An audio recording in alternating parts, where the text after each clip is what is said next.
Hi, this is Kevin at the Virtual Planetarium at Raritan Valley Community College. Welcome to our weekly Star Talk. Today we're going to be talking about different colors of our moon. But before we do that, let's talk about our upcoming moon phases. We have a new moon on August 7th, we have a first quarter moon on August 15th, and then we have a full moon on August 22nd. Now, like I said, today we're going to be talking about the colors of our moon. Normally, our moon has this grayish color. It's nothing impressive. It's up in the sky. You see it fairly bright, but it just has this grayish color. But I don't know if any of you noticed about 2 weeks ago where the moon had a bright orange color and looked a little something like this. Now, it had this bright orange color when it was very high up in the sky. So why did that happen? Why did the moon change colors? Well, the moon changed colors because of smoke. So right now, during the summer months, there's a lot of wildfires that are happening on the western part of the US.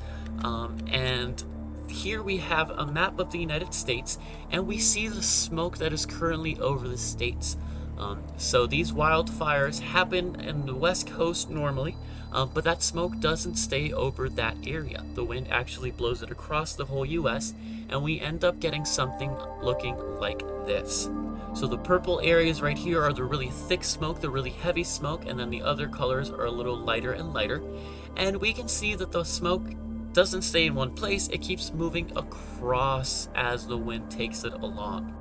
And what happened on July 19th is that we had a very thick plume of smoke right over New Jersey here, and that's why we saw, I don't know if you noticed during the day, but the sun looked very orangish also, and the moon at night looked a very bright orange, even though it was very high up in the sky.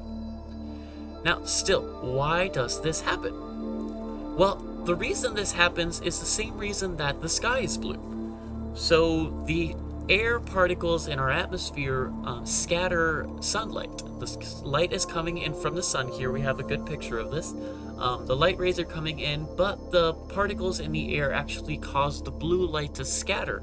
So the blue light bounces around and it reflects up into the sky, and that's why we see a blue sky, and only the other colors get through. Some blue gets through also, but most of it gets scattered into the sky. Now, when we have big particles like smoke particles in the air, this happens even more aggressively. So even more of that blue light gets scattered, and then we only see the red light come through. And that's why we got this orange moon in the sky, and that's why the sun also looked a little orangish, and the sky also looked orangish too, because as the particles get bigger, even the red light starts getting scattered, and it starts overtaking the blue light. Okay, and you might be wondering, well, this isn't the first orange moon that I've seen. Normally when we see the moon close to the horizon, it also looks orangish as well. And you're correct. And that's not because of smoke, that is because of our atmosphere. But it's the whole same process. So it's the blue light being scattered away. When the moon is up higher in the sky, like the first moon we have in this picture, there's only that fine distance of atmosphere between us and the moon if you're looking directly upwards. But when the moon is close to the horizon, like the number 2 moon here in this picture, there's a lot more atmosphere in the way. And so all that atmosphere causes the light to scatter more, and so only the red light gets to your eyes. So that's why the moon close to the horizon also looks a little reddish, even though there isn't smoke in the sky.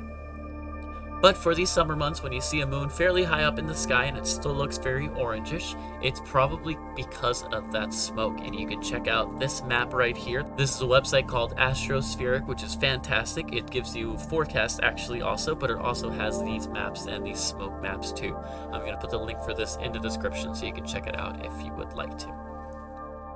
Now we're going to change gears a little bit, and we're going to be talking about something cool that happens every year at around this time, and there's actually 2 of them going on right now, and these are meteor showers. So right now there is already a meteor shower happening as I make this video. Those are the Delta Aquariids.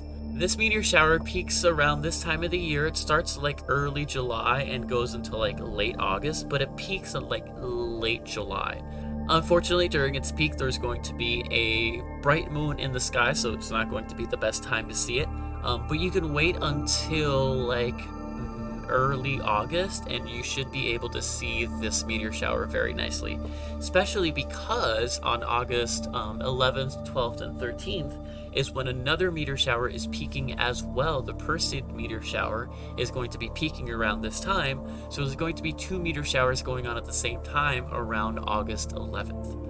To enjoy a meteor shower, you don't need a telescope, you don't need binoculars, you don't need anything except a nice open sky and a dark sky, ideally.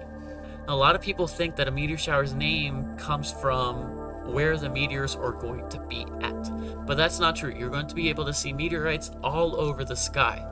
The meteor showers get their names because that's where it looks like the meteors are coming from. So right here we have our sky set up for about 2 o'clock in the morning, and we are looking at the constellation of Aquarius.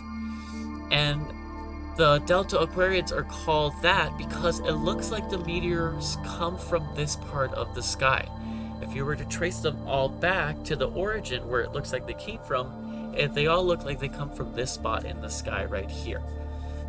And you can find this spot very easily right now because Jupiter is very bright in the sky and very close to it. If you look towards the south at around midnight, southeast at around midnight, you'll be able to see Jupiter, and that's in the constellation of Aquarius. And then the Perseid meteor shower, it looks like they all come from the constellation of Perseus, which is towards the northeast. So you might see meteors going in different directions, coming from different places, and that's because there's 2 different meteor showers. Now, I have the sky set up for 2 o'clock in the morning because the best time to see meteor showers is late at night or early in the morning. So the one downside to this is that you want to go outside fairly late or early, depending on how you look at it. But again, you don't need any binoculars or telescopes or anything. All you need is a blanket and patience, and you should be able to catch at least a few meteorites because these are 2 of the brightest ones and best ones to see in the sky. Thank you so much for joining us today. Hope you learned something new. You should definitely try to go outside and catch the meteor showers. Again, they're going to be peaking around August 11th, 12th, and 13th. If you go out after midnight, you should be able to see a few meteor showers, a few meteorites. You don't need a binocular or telescopes or anything, so you can just go outside, lie outside, and be patient, and you will see some meteors. So that'll be cool. If you like this video, please give us a like, and if you haven't yet, please subscribe to our channel. Hope you have a great week.